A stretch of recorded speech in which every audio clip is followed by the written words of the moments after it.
What's up, everybody, and welcome to the first ever Horror 2.0 review. I am your reviewer, Bob the Supreme Pandazilla, and today I want to talk to you about this movie, The Green Inferno by L. Roth. A movie that is a must-see for any horror fan. Anyone who sees it will be shot, according to BloodyDisgusting.com. And you know, it's a Mongo, kind of a modern take on a Mongo film.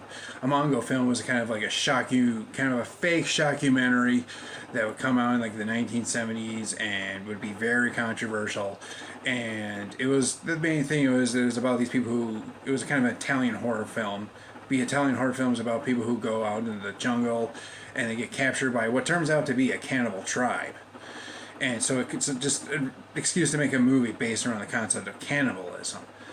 And there's just a bunch of these actually out there. And here we have L. Roth's version of this kind of movie.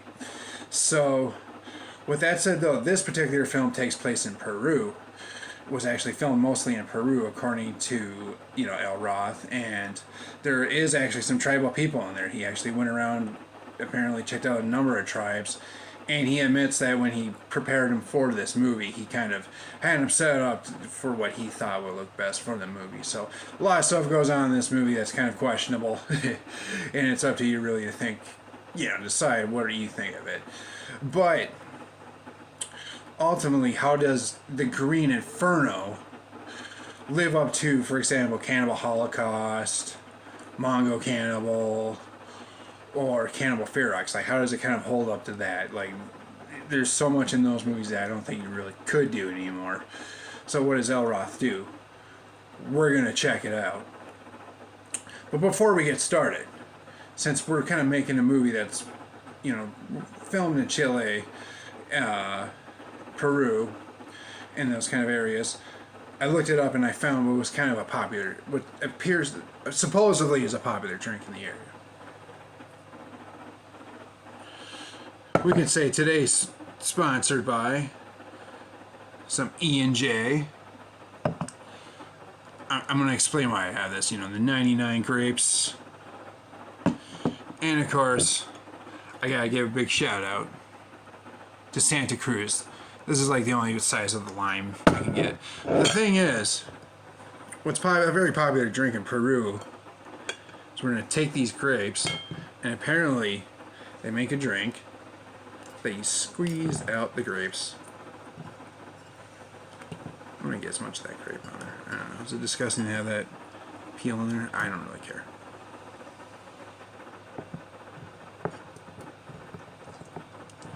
So I'm squeezing some grapes by hand. So apparently, that's just a part of how you make this drink. This is a first attempt that you're noticing. I've never actually had this thing, nor do I really know how to make it. But I'm interested in just seeing what. Now, the reason for the 99 grapes is just because apparently I looked into it. I'm going to have to use my shirt to open this. 1 second. And we're back. I just had to find something that can help get stuff open. But apparently a lot of drinks in Peru are apparently grape flavored wine, more grape flavored wine, I guess, and grape flavored brandy. There's like just a whole bunch of stuff. This is apple flavored brandy. 1 second. This is apple flavored brandy. But it's brandy nonetheless. Apparently, according to what I read, I'm not claiming I know this for a fact, but brandy's a real popular drink there. And how about some lime juice? Santa Cruz lime juice.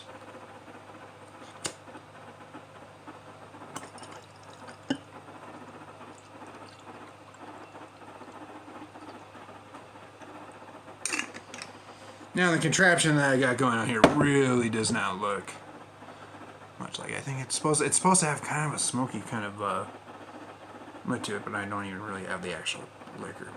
But cheers.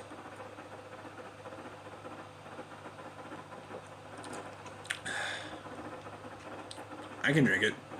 Lots of grape. Of course, I made it so that you can taste the liquor. And the lime juice is good.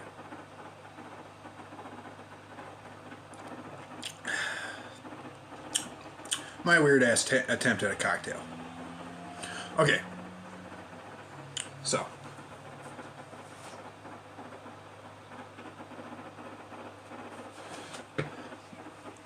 In this movie, we start out.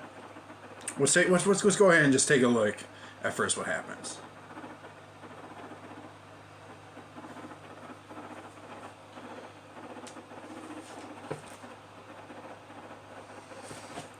Now our main character is named Justina, and she's played by. So our main character is played by Lorenza Izzo, who's playing a character named Justina, who of course wakes up to, you know, the protest that is going on around her campus. Her roommate doesn't like it, just doesn't give a shit about it. She kind of walks around her hanging out talking about it, and it turns out her father, and she actually kind of walks past, it turns out her, so the main character is of course played by Lorenza Izzo, who's playing Justina in this movie. She wakes up, you know, there's the protest going on about the deforestation, and you know, she's taking classes at this university around this protest, and her roommate just makes it clear she doesn't give a shit about it. She thinks these protesters are annoying, and then, you know, she actually goes to a class that just for whatever reason is covering female circumcision, which makes her want to go check out this tribe and see if the UN can do it. It turns out her father is actually in the UN, and he's like this real high up guy. You know, here's them talking and stuff, like, and so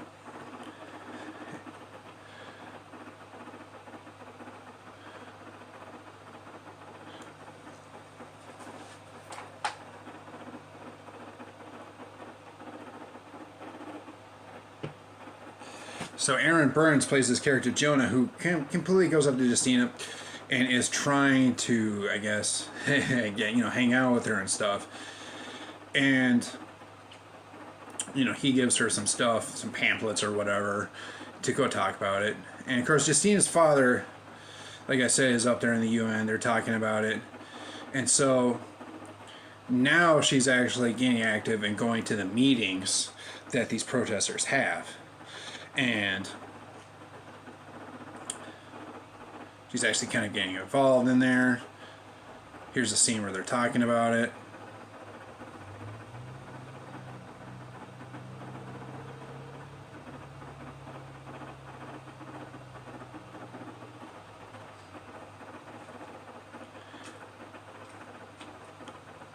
And so now our heroic protesters are now heading out to the jungle.